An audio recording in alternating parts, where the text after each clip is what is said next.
Disclaimer, this video will obtain spoilers to the rough draft of the Death Note one-shot manga in July of 2019. This video is also towards audience who haven't seen the rough draft of the concept of the Death Note one-shot manga that will officially be completed and finished on February 4th of 2020. Viewer discretion and spoiler alerts is provided. So normally I would have some type of introduction for this type of video, but since the one-shot of the Death Note manga is coming out in just a few days, I feel like that most if not all people are familiar or if not knowledgeable of the series of Death Note as a whole. So with that being said, this video will mostly contain context and the plot of the one-shot manga for the first half of the video, and then the second half of the video will just be me theorizing and giving opinions and my logic and interpretation on how they will carry out the one-shot before its official release that comes out in Monday of February, I believe. But once we get to the first half of the plot and introduction of the video, and speaking of the introduction, a lot of this will just be me paraphrasing most if not all of the rough draft pages that I have in front of me right now. But without further ado, let's begin. ここからは任天堂スイッチのヘッドラインです。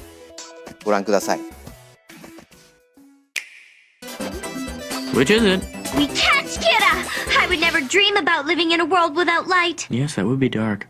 In the same year of Light Yagami's heart attack and Misanami's suicide, a Shinigami by the name of Midura was inspired by the one and only Ryuk himself. Ryuk had asked Midura, how did bringing the Death Note back to the human world go for you? Both Ryuk and Midura had come to an understanding that in order for a human to use the Death Note, they need to have a strong spiritual strength and conviction in order to wield such a powerful weapon. The year is 2019 and Midura had asked the question, Ryuk, do you want another Death Note? No one is able to use it so well unlike you. Ryuk responds with, sure, why not? But in order for me to do that, you have what I asked for, right? Ryuk receives an apple and responds with, I still want more. Maybe I'll use the Death Note to get another human to feed me more apples. It's going to have to be someone similar to Light Yagami though. Someone that can feed me apples forever. That's always the interesting part. Ryuk finds a successor to Light Yagami named Tanaka Minoru, a middle schooler who excels at puzzles, quizzes, and other school activities for his age. There's just one problem with Tanaka. He's really bad at English, and the problem with that is the rules of the Death Note are only written in English, at least the version that Ryuk has for him. After seeing the Death Note, Tanaka tells Ryuk, can you write this in Japanese for me? I'm really bad at reading American. And with that being said, Ryuk grabs a pen and paper and writes all the rules of the Death Note down in Japanese for Tanaka since that's his native language. Tanaka asks Ryuk to give him 2 years to figure out how he will use the Death Note and how things will transpire in 2 years' time. I'm forward.